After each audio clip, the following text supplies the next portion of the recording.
Friends, இன்னைக்கு Tamil tips என்ன பார்க்க போறோம்னா ஒய்ஃபை கேமரா அன்பாக்சிங்கை பற்றி பார்க்க போகிறோம். ஒய்ஃபை கேமராலாம் நிறையவே இருக்குது. என்றைக்கா இருந்தாலும் எல்லாமே பட்ஜெட் இருக்க மாதிரி, அதாவது எல்லா காம்ப்ளிகேட்டும் செட் ஆகிற மாதிரி இருக்கிற ஒய்ஃபை கேமரா நீங்கள் வாங்க. இன்னைக்கு நம்ம அன்பாக்சிங் பண்ணி பார்த்துடலாம்.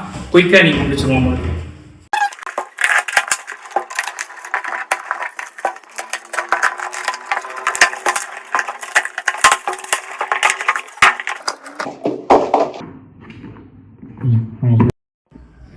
ஃப்ரெண்ட்ஸ், இன்னைக்கு ட்ரூயோட ஒய்ஃபை கேமரா தான் பார்க்க போகிறோம். இதில் என்னென்ன கொடுத்துருக்காங்க அப்படின்னா, பிடி செட்டோட கண்ட்ரோல், அதாவது 360 டிகிரி கண்ட்ரோலு, அப்புறம் ஃபுல் டைம் வந்து ஆல் டைம் கலர் விஷன் கொடுத்துருக்காங்க, human detection, cloud storage, SD card நம்ம போட்டுக்கலாம், அதுப்போ மொபைல் ஆப் கொடுத்துருக்காங்க, அப்புறம் ட்ரூயோட ஆப் இருக்கு, வாய்ஸ் கண்ட்ரோல் இருக்கு, வீடியோ நம்ம பிளே பேக் பண்ணுறது, அப்புறம் அந்த வீடியோலேயே வந்து ஸ்டெபிலிட்டின்னு சொல்லி ஒன்று கொடுத்துருப்பாங்க, அதுவும் கொடுத்துருக்காங்க.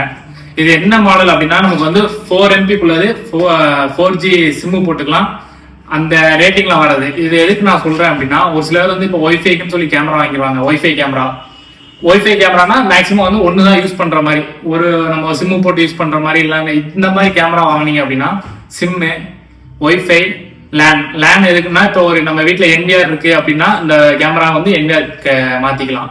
இப்போ ஒரு வீடு கட்டிட்டு இருக்கோம் நம்ம, அந்த இடத்துல தற்போதைக்கு ஒரே ஒரு கேமரா தான் நம்ம மாட்ட முடியும். அப்படிங்கும் போது இந்த மாதிரி நீங்க கண்ட்ரோல் கேமரா வாங்கிட்டீங்க அப்படின்னா, நாளைக்கு வீடுலாம் கட்டி முடிச்சுட்டு எக்ஸ்ட்ரா ஒரு 3 கேமரா நம்ம மாட்டுறோம். அப்படிங்கும்போது இந்த கேமரா ஒய்ஃபை கேமரா நிறைய பேர் வந்து வேஸ்ட், அவ்வளவுதான் முடிஞ்சது. ஏன்னா வீடு கட்டிட்டோம், 4 பக்கம் நம்ம கேமரா மாட்டிட்டோம் அப்படின்னா இந்த கேமரா வந்து செட் பண்ண முடியாது, டிவிஆர்லயோ NVRல செட் பண்ண முடியாது அப்படின்ட்டு இந்த கேமரா வந்து வேஸ்டா வச்சிடுறாங்க. ஆனா இந்த ட்ரூ கேமரா வந்து எப்படின்னா, சிம் நம்ம போட்டுக்கலாம், ஒய்ஃபையும் கொடுத்துக்கலாம், லேண்ட்லயும் கொடுத்துக்கலாம். லேண்ட்ல கொடுக்கறதுனால நம்ம வந்து ஒரு 3 கேமரா செட் பண்ணிட்டோம் அப்படின்னா, இந்த மெயின் கேமராவா இதை வந்து நம்ம NVRல செட் பண்ணி NVRலயே ரன் பண்ண வச்சிடலாம். அதுக்காண்டி தான் இந்த கேமரா போடுறது. இந்த கேமராக்குள்ள வாங்க நம்ம பார்த்துடலாம். ஃபர்ஸ்ட் நம்ம இதில் எடுக்கையுமே வந்து 2U கேமரா கொடுத்துருக்காங்க. ரெண்டாவது வந்து அதில் மேனுவல் கொடுத்துருக்காங்க, மேனுவல் பெற விட்டோம். அப்புறம் உள்ள ஒரு சின்ன 2Uவோட சாம்பிள் இது கொடுத்துருக்காங்க, க்ளவுட் ஸ்டோரேஜ் மாதிரி. அதுக்கடுத்து நமக்கு ஒரு சின்ன பாக்ஸ், அந்த பாக்ஸில் வந்து அதோட அடாப்டரு வித் ஸ்க்ரூ, அப்புறம் வந்து ஹவுசிங் ஒன்று கொடுத்துருக்காங்க. கேமரா இதுல வந்து ஒன்னு வந்து நார்மல் லென்ஸ், இன்னொன்னு வந்து ஜூமிங் லென்ஸ், 2 லென்ஸ் கொடுத்துருப்பாங்க. 10x ஜூம் வரைக்கும் போறது. உங்களுக்கு வீடியோல அட்டாச் பண்ணி காட்டுறேன் இதோட ஜூமிங் எந்த அளவுக்கு இருக்கு அப்படின்னு. ஜூமிங் வந்து நம்ம மேனுவலாக பண்ணுற மாதிரி இருக்கும். இதுவே மோஷன் டிடெக்டர் வந்து ஆட்டோமேட்டிக்காக ஆகும். இப்போ இதோட குவாலிட்டி மட்டும் பாருங்கள். ஜூமிங் நம்ம பண்ணும்போது 10x ஜூமிங் வரைக்கும் போகுது, அதாவது பிக்சர் வந்து தெளிவாக இருக்கும்.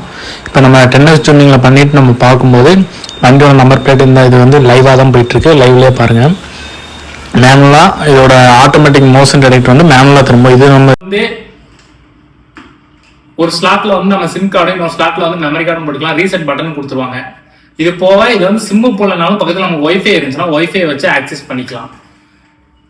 இதுல வந்து 3 போட்டு ஒன்னு வந்து ரீசெட் பட்டன், இன்னொன்னு வந்து லேனு, இன்னொன்னு வந்து பவர் வந்து கண்டிப்பா அடாப்டர் அவங்க கொடுத்துருப்பாங்க, பவர் கொடுத்துருவோம். லேன்ல நம்ம கொடுத்தோம் அப்படின்னா நமக்கு பவர் தேவைப்படாது. POI சுவிட்ச்ல இருந்து கொடுத்தா மட்டுமே பவர் தேவைப்படாது, இல்லைன்னா நம்ம பவர் கண்டிப்பா கொடுத்தாகும். லேன்ல கொடுக்குற பட்சத்துக்கு இதோட IP பிங்க் பண்ணி NVRல நம்ம கனெக்ட் பண்ணிக்கலாம் இந்த கேமரா. அப்படிங்கும்போது இந்த கேமரா நம்ம ஒரு வீடு ஆரம்பத்துல வைக்கிறோம் அப்படிங்கும்போது ஒரு கேமரா நம்ம வச்சோம்னாவே இது நம்ம மொபைல்ல பாத்துக்கலாம், மேன் ட்ராக்கிங் எல்லாமே சேர்ந்து வந்துடும்.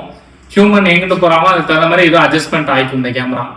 இதுவே வந்து நம்ம முடிச்சிட்டோம், வீட்டுலாம் கட்டி முடிச்சிட்டோம், இப்போ நம்ம வீட்டுக்கு ஃபிக்ஸ் பண்ணும்போது ஃபிக்ஸ்டு கேமரா தான் வைப்போம். அந்த இடத்துல ஃபிக்ஸ்டு கேமராக்கு பதில் இந்த கேமரா நம்ம வச்சோம் அப்படின்னா நமக்கு NVRலயே ஸ்டோரேஜ் ஆயிரும். நமக்கு எப்போ என்ன ஆளுங்க தேவைங்கும் போது நம்ம மேனுவலா திருப்பி பார்க்குற மாதிரி தான் இருக்கும். பட் இதோட கிளாரிட்டி நல்லாவே இருக்கும். ஜூமிங் வந்து 10x வரைக்கும் போறதுனால நம்ம ஒரு ஒரு வீட்டுக்கு முன்னாடி இந்த கேமரா இருக்கும்போது ஒரு பூட்டி இருக்குமா வைக்கலாம், அந்த பூட்டோட சின்ன இது வரைக்கும் ஜூமிங் பண்ணி பார்க்குற அளவுக்கு இந்த கேமரா கேப்பபிலிட்டி உண்டு. அடுத்து வாங்கும்போது இந்த மாதிரி ஸ்பெசிபிகேஷன் இருக்க மாதிரி பார்த்து வாங்கிக்கோங்க. ஏன்னா ஒரே ஒரு ஒய்ஃபை கேமரா தான் வாங்க போறோம், நம்ம கடைக்கு ஒரு கேமரா போகுதுன்னு நினைச்சாலுமே ரேட் கம்மியானதுல நிறைய கேமரா இருக்கு. இந்த மாதிரி கேமரா நீங்க பட்ஜெட்டுக்கு வாங்குறதுக்கு உங்களுக்கு இது வந்து ஒரு ஐடியால இருக்கும். அதாவது எல்லா ஃபீச்சர்ஸ் சேர்ந்த மாதிரி நீங்க வாங்கிட்டீங்கன்னா நான் அப்படின்னா வேற எதுக்காவது யூஸ் பண்ணிக்கலாம் அந்த கேமரா. சரி ப்ரோ, நம்ம எந்த கேமராவுமே நான் வந்து இன்ன வரைக்கும் ரேட்டே சொன்னதில்லை நம்ம சேனல்ல. ரேட் எதுக்கு சொல்றது இல்லைன்னா, ஒரு கஸ்டமர்கிட்ட ஒரு டீலர்கிட்ட ஒவ்வொரு பிரைஸ்க்கு ஒரு கேமரா போகும். இப்போ எங்க கிட்ட வந்து இந்த பிரைஸ்க்கு வருது அப்படிங்கிற பட்சத்துக்கு நாங்க வேற யாராச்சும் நம்ம சொல்றோம் அப்படின்னா அவங்களுக்கு வந்து வேற ஒரு பிரைஸ்ல போய் சேரலாம். பிரைஸ் பார்க்காதீங்க எங்கேயுமே, கேமரா வந்து குவாலிட்டி பாருங்க. Thank you all.